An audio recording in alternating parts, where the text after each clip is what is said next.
Hello guys, இன்றைக்கி நம்ம வீடியோவில் என்ன பார்க்க போகிறோம் அப்படின்னு பார்த்தீங்கன்னா, நான் ஒரு வீடியோ பார்த்துருந்தேன்.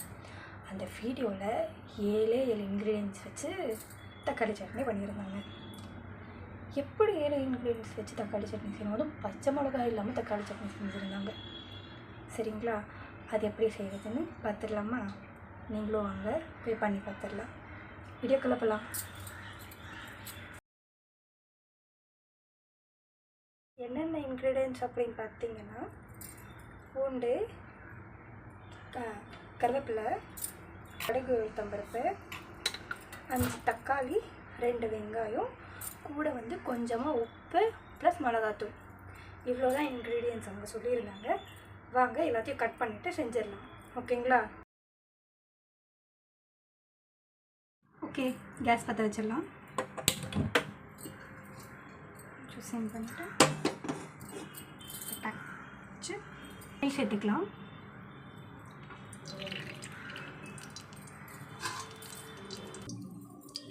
எண்ணெய் காஞ்சிருச்சு. இப்போது கடுகு, உளுத்தம்பருப்பு சேர்த்துக்கலாம். கருவேப்பிலை, அதுக்கப்புறம் அடுப்பை சிம் பண்ணிவிட்டு பெரிய பூண்டை ஒரு 5 பல் பூண்டை எடுத்து சேர்த்துருக்கேன்.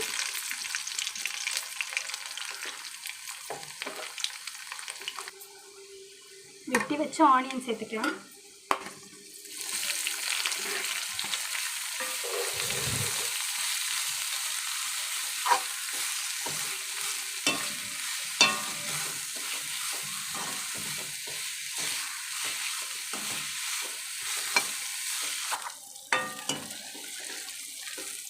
ஸோ வெங்காயம் நல்லா வதங்கி இந்த ஸ்டேஜ் பண்ணுறதும் வெங்காயம் நல்லா சுருங்கிருச்சு. பார்த்தீங்களா, இவ்வளோ வெங்காயம் போட்டோம், சுருங்கிருச்சு. இப்போது கட் பண்ணி வச்சு தக்காளியை ஆட் பண்ணிக்கோங்க.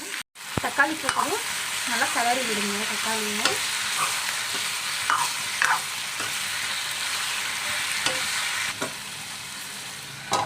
மூடி போட்டு க்ளோஸ் பண்ணிடுங்க. தக்காளி நல்லா வதங்கட்டும் ஆவியில்.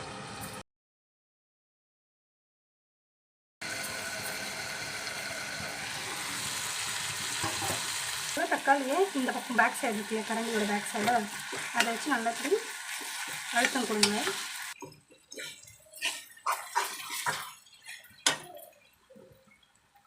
ஸோ அதுவும் கொஞ்சமாக மிளகாத்தூள் வீட்டில் அரைச்சது இது. சரிங்களா, இது கொஞ்சமாக ஆட் பண்ணிக்கலாம். நல்லா வதங்கட்டும். இதை க்ளோஸ் பண்ணி வச்சிடலாம்.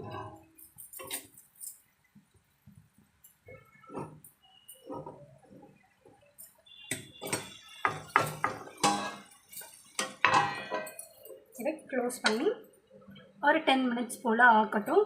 கொஞ்சம் மீடியம் ஃப்ளேம், ஹை ஃப்ளேம்லையும் வைக்காமல் லோ ஃப்ளேம்லையும் வைக்காமல் கொஞ்சம் மீடியம் ஃப்ளேமில் வச்சு நல்லா வதக்கலாம்.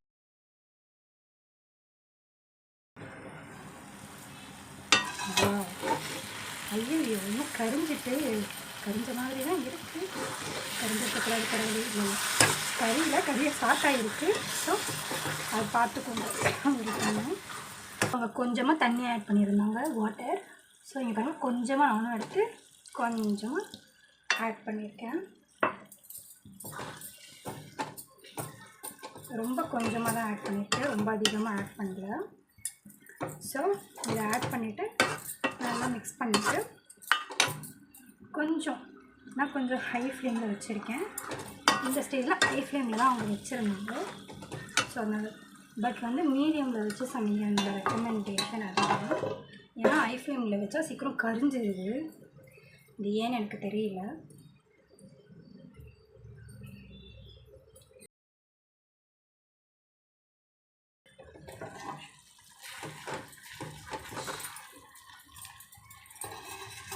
இந்த ஸ்டேஜில் இறக்கிடலாம். சரிங்களா, அவ்வளோதான், குக்கிங் முடிஞ்சது.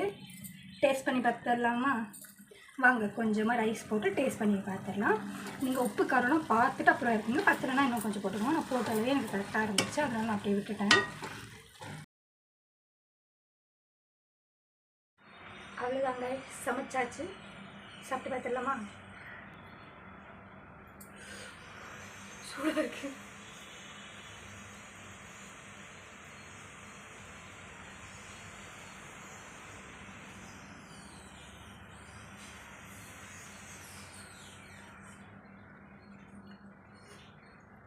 நல்லா இருக்குது.